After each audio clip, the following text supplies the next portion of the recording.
What have I got? This is Pete Seeger live at Bowdoin College in 1960. This is a full performance. It's 2 CDs.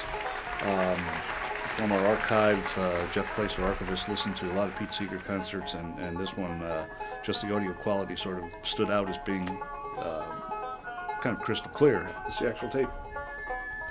It's still on the original Scotch reel here. Well, this particular concert was in Brunswick, Maine, is where Bowdoin College is, which is, Brunswick's kind of on the coast, up the coast from Portland. Small liberal arts college in New England. There's the Ivy League schools, and there's the ones they call the potted Ivy League or whatever. It was about 25 years ago, I was a teenager at the time, that I first heard one of these long-neck banjos played. And it was the first time I realized that there was a lot of good music in my country that I didn't hear on the radio. They had a bunch of events to raise money for charity.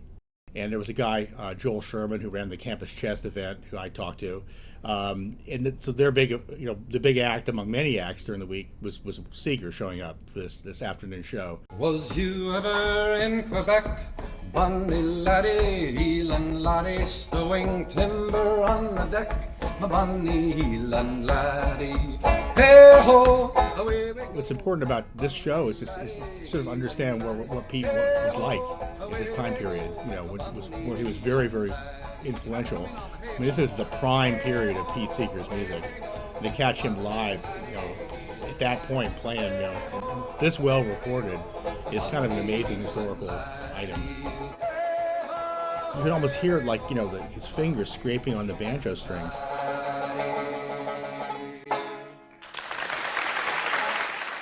In this case, it exactly spells out that they recorded at 15 inches per second, stereo inline heads, which at the time was kind of important. Here's foot tapping there, big time. It's resonating in the hall. Then down in the pocket with a trembling hand. Can't pay you all, but I'll pay That's another thing that I think Jeff Place liked a lot, was the sound of his foot tapping.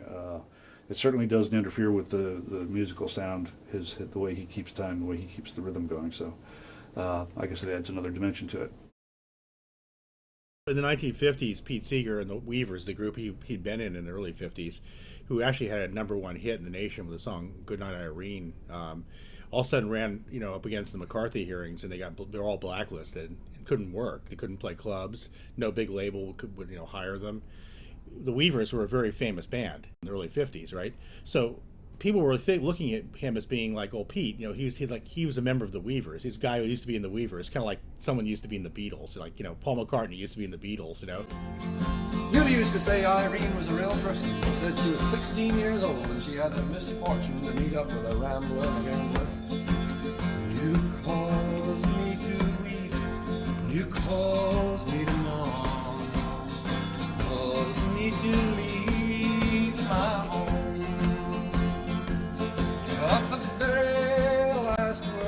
So during this time period, Mo Ash at Folkways was recording a lot of Pete Seeger material, he put out something in the order of 20 or 30 albums during the 50s of Pete Seeger to help him out. And Pete, he had difficulty playing places. Every time he tried to play somewhere, it was announced like the local American Legion or someone would say, Seeger's a communist.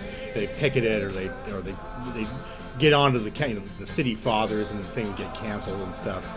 So Pete, working with his manager Harold Leventhal, developed this concept of community concerts, college concerts. It was kind of a stealth thing he did. He'd show up basically in town at these colleges, with a couple days announcement that he's doing a concert, and he'd show up and do his show before the people found out he was there, and he'd be gone again, before people could really protest and cause trouble. But what he did is he had this whole repertoire of songs from around the world, protest songs of American history. A lot of his concerts are almost like lessons. They're like lectures with musical examples throughout the entire thing. And he influenced all these college kids who later on in the late 50s, all of a sudden folk music became the music in the country. Like everybody was playing this kind of music. It was selling more records than anything else. And a lot of these kids that he influenced through these concerts through all these years became the musicians later on that were part of that whole movement. Einstein used to say that 90% of any research problem is learning the right questions to ask. And I guess every generation complains that the previous generation didn't ask the right questions. I was curious about, because they'd been recorded by the campus radio station WBOR in 1960. And I was curious about that, so I was thinking, well, I'd love to find out the history of this radio station and see if I can find any of the people who worked on the show.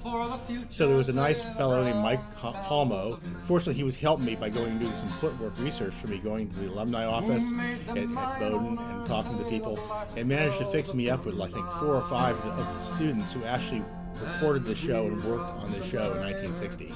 Now, what's it, 50 years later? They will plunder willingly, say the bells of Tyre-Philly.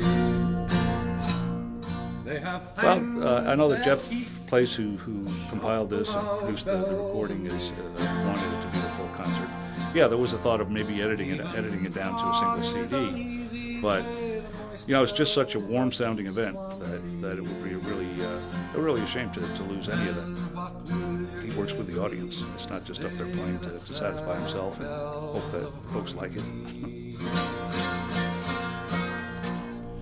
Well, Pete Seeger is interesting. Pete is somebody who, it's hard to imagine, but he's everything you think he is. He's somebody who strongly believes in, what he thinks is right and wrong, and is stuck to it. He's been out there, working for it, as long as, for years, his whole life.